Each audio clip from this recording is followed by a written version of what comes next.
Siguiendo con el programa de esta ceremonia, tenemos a continuación la conferencia titulada El acto jurídico y el derecho civil a cargo del profesor Fernando Vidal Ramírez. Parece que el acto jurídico se ha vuelto algo consustancial en mi existencia, porque por donde voy me persigue el acto jurídico. Y creo que esa es una disciplina que cautiva. Y la he considerado siempre como una relación de conceptos que son indispensables en la formación jurídica del estudiante e incluso del profesional, pero los tiene que seguir aplicando. El acto jurídico, ¿qué cosa es lo que pretende?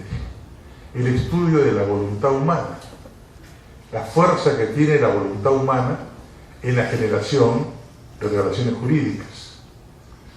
Y por eso es que para plantear el estudio del acto jurídico no se puede hacer un desligamiento de lo que viene a ser el hecho jurídico, porque solo partiendo del hecho jurídico y irlo analizando se puede llegar ya en puridad a lo que debe ser el concepto de acto jurídico.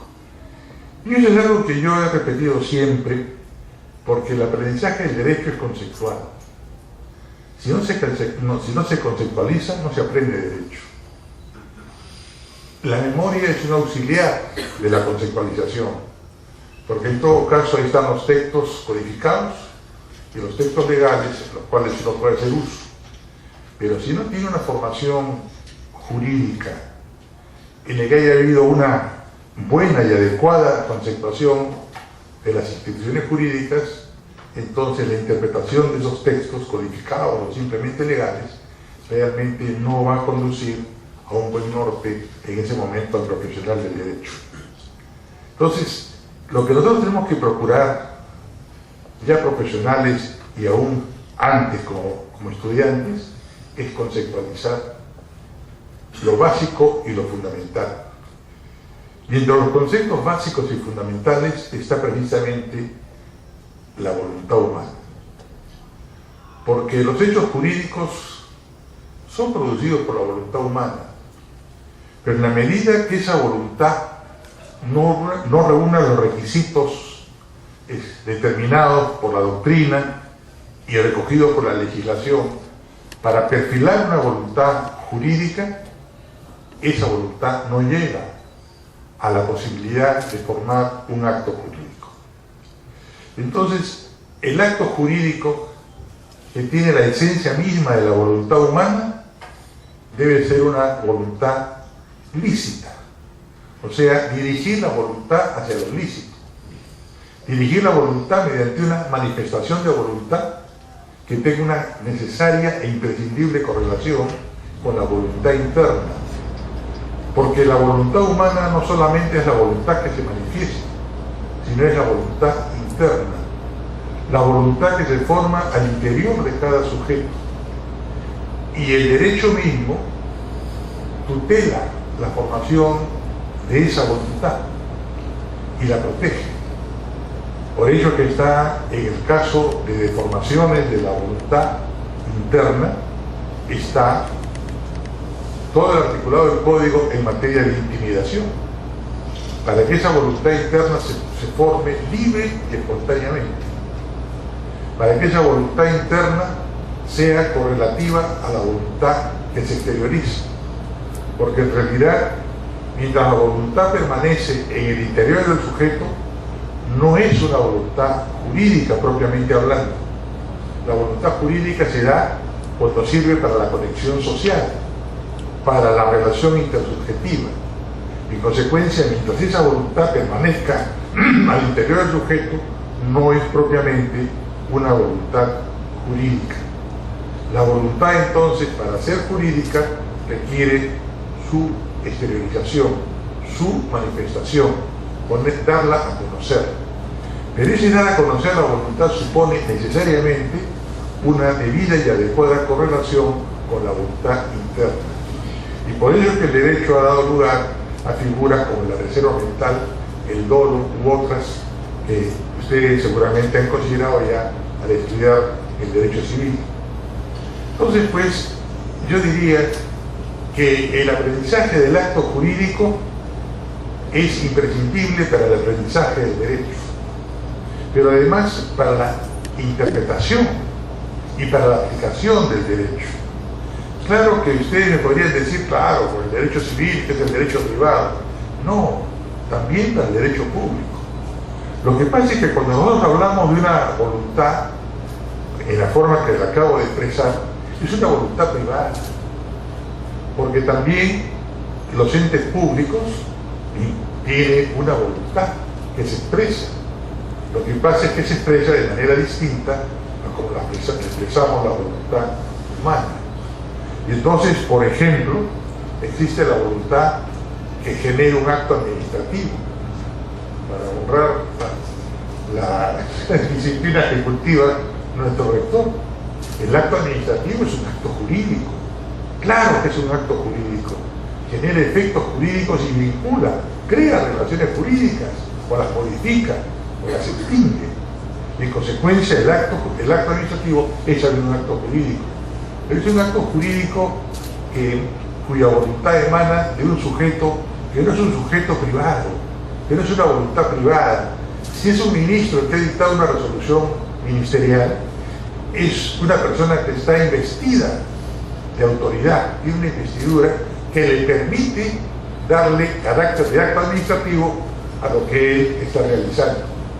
Y si se trata de un magistrado del Poder Judicial, pues ese es un acto jurisdiccional, igual, no es el acto jurídico del que hablamos dentro del Código Civil, es el acto jurídico realizado por alguien que también tiene una investidura, que le permite actuar jurisdiccionalmente, dictando el derecho, dándole la razón a la parte que lo tiene. Y si así podríamos seguir nosotros con muchos ejemplos. Entonces, ¿cuál es el acto jurídico que nos motiva dentro de ese aprendizaje? Precisamente el acto jurídico privado, el que es inherente a la persona humana, aquella persona que forma su voluntad en su interior y la manifiesta para entablar una relación jurídica. Y así nacen los contratos, nace el matrimonio, nace el testamento o cualquier otra categoría jurídica que se nutre de la voluntad humana. Y entonces ese es el tema fundamental y básico del derecho civil, el derecho privado. Y por eso es que la voluntad necesita de un gran postulado, que es también tutelado por el derecho, el postulado de la autonomía de la voluntad, que es un concepto a veces sumamente difícil de explicar, pero que yo me permito explicarlo desdoblando el concepto. En primer lugar, considerar la autonomía de la voluntad como la posibilidad que tiene cada uno de nosotros de emitir una voluntad libre y espontáneamente, darla con un carácter independiente, autónomo. Entonces, esa es la voluntad. Y esa voluntad, a su vez, entonces, nos permite entablar una relación jurídica. Y esa relación jurídica nace de la autonomía de la voluntad. Pero hablar de la autonomía de la voluntad, y en este caso la voluntad privada, porque también el que realiza el acto administrativo está haciendo ejercicio de una autonomía de la voluntad, pero una voluntad pública. El registrador, el juez que resuelve una controversia mediante un acto jurisdiccional, está realizando un acto jurídico, pero no privado, porque es consecuencia de la investidura de la que ha sido dotado. En consecuencia, es un acto que cae dentro de la esfera del derecho público. Por eso yo pienso que siempre se ha discutido entre cuál es el factor divisionario del derecho privado y del derecho público. Yo creo que está en la autonomía de la voluntad. Cuando la autonomía de la voluntad se ejercita privadamente, como voluntad privada, indiscuestionablemente estamos en el ámbito del derecho privado. Pero si esa autonomía de la voluntad responde a un poder especial que se le ha dado a una persona por ejercer determinada función, si es una potestad que se le reconoce por el ordenamiento jurídico, entonces esa autonomía de la voluntad nos conduce a derecho público. Y esa es la razón por la cual es que yo planteo que el estudio del acto jurídico es fundamental para aprender el derecho, para interpretar el derecho y para aplicar el derecho. Obviamente, cada disciplina jurídica enmarca esa voluntad generadora del acto jurídico, la enmarca dentro de las normas que rigen, en el caso de la voluntad privada, el derecho civil, el Código Civil, la voluntad privada, las normas de carácter administrativo, la voluntad legislativa, la del legislador, que forma un cuerpo único para emitir una voluntad que se traduce en la aprobación de una ley, para someter al Ejecutivo y que el Ejecutivo la promulgue. El acto legislativo lo pone el legislador, y en consecuencia es un acto jurídico que está regido por la Constitución.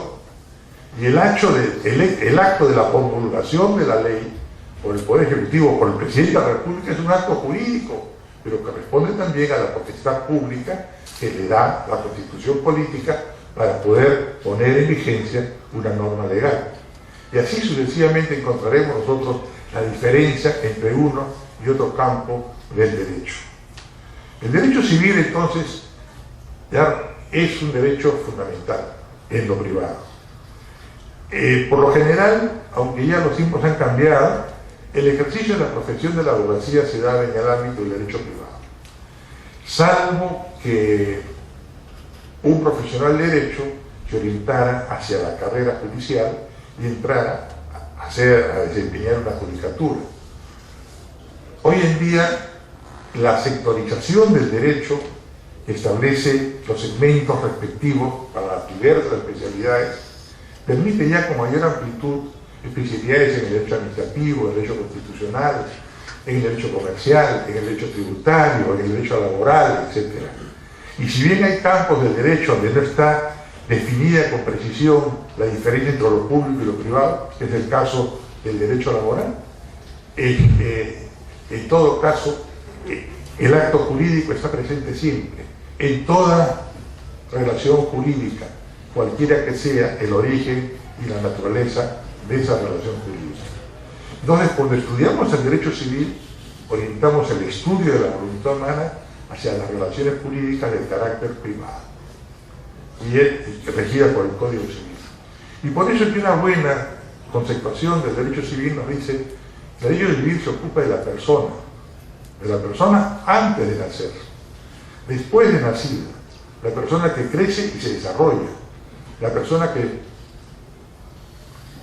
celebra un matrimonio, la persona que crea una familia, la persona que celebra contratos, que adquiere un patrimonio, la persona que asume y contrae obligaciones, la persona que deja un testamento ordenando su vida para después de su muerte, mejor dicho, ordenando su patrimonio para después de su muerte. Entonces, eso buena cuenta del derecho civil. Y tradicionalmente el derecho civil, por eso, las partes que conforman el derecho civil están divididas en el estudio de la persona humana, los derechos que asisten a esa persona, el derecho de familia, el derecho de sucesiones, los derechos reales, el acceso a la propiedad, posesión de los bienes, o el ejercicio de algunos derechos sobre cosas, las obligaciones que generan la vida de relación de las personas, los contratos que se celebran, y ahí está pues, el derecho civil, eso es el derecho civil. Pero si ustedes piensan en todo este complejo de relaciones que forman el derecho civil, verán que en todas ellas está presente el acto jurídico. Muchas gracias.